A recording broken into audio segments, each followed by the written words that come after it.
아모스 6번째 시간입니다. 오늘 말씀은 아모스 9장 11절부터 15절 말씀입니다. 11절에서 12절 2절 말씀을 합독하고 아모스 9장 11절부터 15절 말씀을 오늘 시험 보도록 하겠습니다. 그러면 아모스 9장 11절부터 12절 말씀을 한 목소리로 합독하도록 하겠습니다. 그날에 내가 다윗의 무너진 장막을 일으키고 그것들의 틈을 막으며 그 허물어진 것을 일으켜서 옛적과 같이 세우고 그들이 에돔의 남은 자와 그 내 이름으로 일컫는 만국을 기업으로 얻게 하리라. 이 일을 행하시는 여호와의 말씀이니라. 아멘. 이제 아모스 제4부를 보겠습니다. 2부와 3부는 좀 길었지만 4부는 좀 짧습니다. 아모스 9장 11절부터 15절까지 총 5줄밖에 되어 있지 않습니다. 짧은 이 분량으로 구성되어 있지만 그 내용이나 그 주제에서는 아모스의 다른 어떤 여러 예언들과 현장의 이 아모스가 다른 어떤 내용도 좀 다릅니다. 다시 말하면 그건 좀 저주와 좀 심판과 어떤 심판 예고와 관계 있다면 이것은 하나님이 다시 구원하시겠고 회복하시겠다라는 부분들이 사실 있습니다. 물론 이 회복이 북이스라엘을 위한 것은 아닙니다. 전체적으로 볼 때 북이스라엘과 남유다를 조금 나누고 구분한 거 있겠지만은 같은 부분에서 좀 보고 있는 것들이 좀 있고요. 그래서 회복이라는 측면은 이스라엘이라는 회복, 다시 말하면 남유다를 통해서 회복되는 부분들까지도 있는 거죠. 좀 나중에 좀 이야기하면서 보도록 하겠습니다. 그래서 지금까지 아모스 1부부터 3부까지는 다시 말하면 1장부터 시작해가지고 9장 10절까지는 주로 이제 심판과 관련된 그런 내용이었습니다. 이 4부는 유일하게 당신이 택하신 백성이었던 이스라엘이라는 나라를 하나님이 회복시키겠다는 그런 중요한 약속이 있습니다. 자, 여러분 모든 선지서들이 대부분들이요 아모스처럼 심판의 경고가 있고 또 그 심판의 경고만큼 구원의 약속이 또 있습니다. 이것이 균형을 이루고 딱 있습니다. 그런 측면에서도 이 앞부분에 있었던 부분은 심판의 경고라면 이 11절부터 15절은 뭐죠? 구원에 대한 약속, 회복에 대한 약속입니다. 그런데 그것이 1차적으로는 뭐고 궁극적으로는 뭐다 이런 개념이 있습니다. 이 선지서를 볼 때는 그 시대에 주시는 메시지가 1차적인 거고요. 또 뭐죠?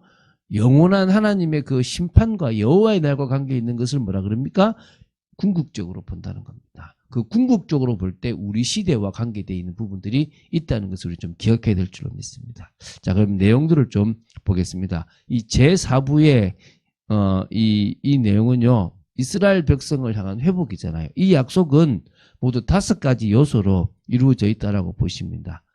저기 보시면 됩니다. 하나씩 우리가 설명하면서 그 내용을 보겠습니다. 첫 번째가 다윗 왕가의 그 왕권을 회복하겠다는 겁니다. 그런 의미에서 이것은 북이스라엘이라는 개념이 아니고 뭐죠? 남유다라는 개념입니다. 물론 이 두 개가 섞여서 북이스라엘 가운데서 택한 자들이 남유다로 들어올 수도 있겠죠. 그러나 이 중요한 것은 아수르에서 망했던 북이스라엘은 사라져 버렸습니다.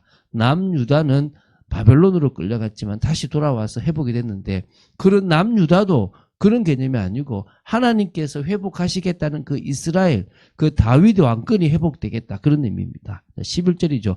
그날에 내가 다윗의 무너진 장막을 일으키고 그것들의 틈을 막으며 그 허물어진 것을 일으켜서 옛적과 같이 세우시겠다라고 말씀하셨습니다. 자, 심판의 날을 의미하는 그날은 중요한 날이죠. 그날이 바로 다윗의 무너진 것을 일으킨다는 그런 겁니다. 그것은 다윗의 왕권이 회복되고 이스라엘 역사상 최대 부흥기였던 다윗 시대와 같은 영광을 회복하게 하겠다는 건데요. 이게 바로 여호와의 날입니다.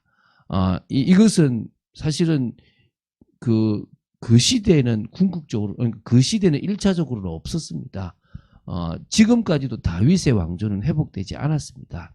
그러나 예수님을 통해서 그 다윗의 왕조가 회복되었고 그 다윗의 왕조가 완전히 회복되고 나라를 이룰 날이 바로 주님이 다시 이 세상에 심판자로 오실 그 여호와의 날이라는 것입니다. 그때 하나님과의 온전한 관계가 정말 회복되고 다윗 시대의 영광과 같이 그런 회복이 있을 거라는 것입니다. 그래서 다윗은 예수 그리스도를 예표하고 다윗의 왕권은 복음을 받아 드린 열방의 모든 백성들로 구성된 온전한 하나님의 나라의 회복을 의미하는 겁니다. 이거는 1차적인 개념보다는 궁극적인 개념이 있다라고 보시면 됩니다. 두 번째가 만국을 기업으로 주신다는 그런 의미가 있겠죠. 2절입니다. 이거 12절입니다. 그들이 에돔의 남은 자와 내 이름으로 일컫는 만국을 기업으로 얻게 하리라. 이 일을 행하시는 여호와의 말씀이니라. 이스라엘이요 에돔을 비롯해서 여호와의 이름으로 일컫는 만국을 기업으로 얻는다라는 표현이잖아요. 이 말은 이스라엘이 정치적으로 독립하고 영토를 다시 획득하여 더 나아가 다른 나라까지도 침공하여 영토를 확장한다. 그런 의미는 아닙니다. 그건 될 수가 없죠. 그렇죠? 이것 역시도 뭡니까? 궁극적인 개념입니다. 하나님을 알지 못하던 세상 만국의 백성들이 하나님을 인정하고 하나님께로 돌아갈 것이며 그로 인해서 하나님의 나라가 완성되며 더욱 견고하게 세워지고 완성될 것이라는 의미가 있습니다. 그래서 궁극적인 거죠. 복음 전파를 통해서 하나님의 나라가 확장될 것을 의미합니다. 그러니까 되게 지금 일어나는 세계복음화의 역사가 이 예언의 성취라고 보시면 됩니다. 이해되십니까? 그 이스라엘이라는 나라에 국한된 것이 아니라 하나님의 백성이라는 것으로 확장되어졌다라고 보시면 됩니다. 또 이제 세 번째죠. 풍요와 번영이 있을 것이라는 겁니다. 이게 이제 13절입니다. 여호와의 말씀이니라 보라 날이 이를지라 그때에 파종하는 자가 곡식 추수하는 자의 뒤를 이으며 포도를 밟는 자가 씨 뿌리는 자의 뒤를 이으며 산들은 단 포도주를 흘리며 작은 산들은 녹으리라 이렇게 했습니다. 그래서 이게 이제 1차적으로는 당신이 택하신 이스라엘이 하나님의 은혜로 큰 번영을 누리겠다라고 하는 것도 있지만 항상 궁극적이죠. 이게 우리에게 주어진 건데요. 여호와의 날에 온 땅이 하나님의 첫 창조 때의 에덴 동산처럼 완전하며 풍성한 복을 누릴 것이다. 이 말입니다. 그래서 그게 이제 그 시대에 추수하는 자의 뒤를 따르고 포도를 밟고 막 이게 또 씨를 뿌리고 또 산들은 단 포도주를 흘리며 작은 산들은 녹으리라. 이런 의미와 관계가 있다고 보시면 됩니다. 자, 이제 네 번째죠. 선민의 해방과 또 본토 귀환도 약속하셨습니다. 14절이죠. 내가 내 백성 이스라엘이 사로잡힌 것을 돌이키리니 그들이 황폐한 성읍을 건축하여 거주하며 포도원들을 가꾸고 그 포도주를 마시며 과원들을 만들며 그 열매를 먹으리라 그랬습니다. 한마디로 이스라엘 백성들이 포로에서 해방되어 본토로 귀환될 것에 대한 약속입니다. 비참하고 불행한 상태에서 온전한 상태로 회복되는 것을 체험하게 되고 그들은 하나님께서 주시는 복을 누리게 된다는 예언으로 볼 수 있습니다. 근데 이것은 바로 하나님께서 완전한 회복을 해주시겠다라는 그런 궁극적인 부분과 또 연결되어 있다라고 보시면 됩니다. 자, 네 번째, 이제 다섯 번째입니다. 영원한 평안과 보존도 약속하셨습니다. 15절입니다. 내가 그들을 그들의 땅에 심으리니 그들이 내가 준 땅에서 다시 뽑히지 아니하리라. 내 하나님 여호와의 말씀이니라. 이 말씀은 1차적으로 이스라엘이 회복되는 부분과 관련될 수 있습니다. 그러나 이건 항상 궁극적으로는 뭐란 말입니까? 본질적인 대상인 신약에 있는 이스라엘, 또 곧 교회에게 주어진 이 약속이라고 보시면 됩니다. 교회는 세상으로부터 핍박을 받을 거지만 세상 가운데 뽑히지 않으며 영원히 지속될 것을 이야기합니다. 지금 교회가 핍박 속에서 살아남았을 뿐만 아니라 하나님의 뜻을 이루어가고 있다는 것입니다. 그런 의미에서 예언의 말씀, 이 아모스의 예언은 진행 중입니다. 이미 이스라엘이란 그 민족에게 포로 귀환이라는 것과 안정을 주시는 부분으로 어느 정도는 성취가 되었지만은 궁극적으로는 누가 관계 있습니까? 우리와 관계 있는 겁니다. 전 세계의 믿는 자들과 관계 있는 약속입니다. 다시 말하면 다윗의 왕권은 이스라엘 나라뿐만 아니라 전 세계 믿는 자들과 함께 이루어질 나라입니다. 그 나라는 우리를 통해서 또 예수 그리스도의 때에 반드시 이루어질 것입니다. 그래서 우리는 뭐 하느냐? 성령을 따라 행하는 겁니다. 여러분, 두 가지잖아요. 율법을 지켜서 구원받는 그 법의 원칙을 따라갈 겁니까? 그걸 저주 아래 있다 그래요. 아니면 예수 그리스도를 믿음으로 말미암아 성령을 따라 살아가는 그 삶을 살아가, 이걸 은혜 아래 있다 그러는 거예요. 여러분, 우리는 저주 아래 있는 율법을 지키는 존재가 아니라 뭐죠? 예수 그리스도를 믿음으로 살아가는 새로운 인생입니다. 그러면 새 법을 받는 거죠. 새 포도주는 새 부대에 담듯이 하나님께서 새 은혜, 언약 안에 있는 새 은혜는 새 방법으로 담는 겁니다. 그게 성령의 역사입니다.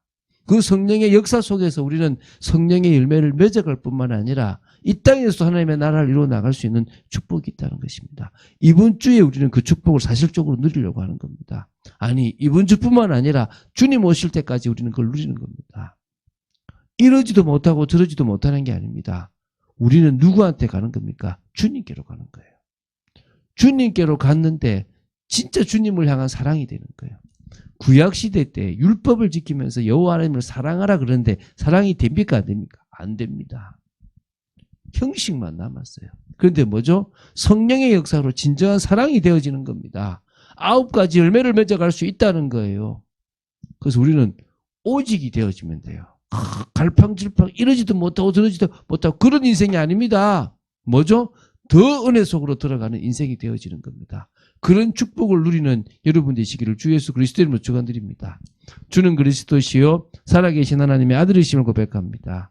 오늘 이 회복의 약속에 대한 이 말씀을 통하여 저희들이 어떤 방향으로 나아가는지를 봤습니다. 성경 전체가 이해되어지는 축복이 있게 하시며 이 아모스의 약속이 진정으로 하나님께서 8개 나라를 심판하시는 부분이었지만 결국은 하나님께서 궁극적으로 당신의 백성들을 통하여 이루실 다윗 왕권에 대한 부분임을 봅니다. 아버지 하나님, 그 속에 저희들이 있고 그 속에 교회가 있음을 고백합니다. 그 날을 기다리며 오늘도 저희들은 주님의 은혜 속으로 깊이 들어가는 저희들 되어지기를 간절히 소원합니다. 역사하여 주시옵소서. 주 예수 그리스도 이름으로 기도드립니다. 아멘.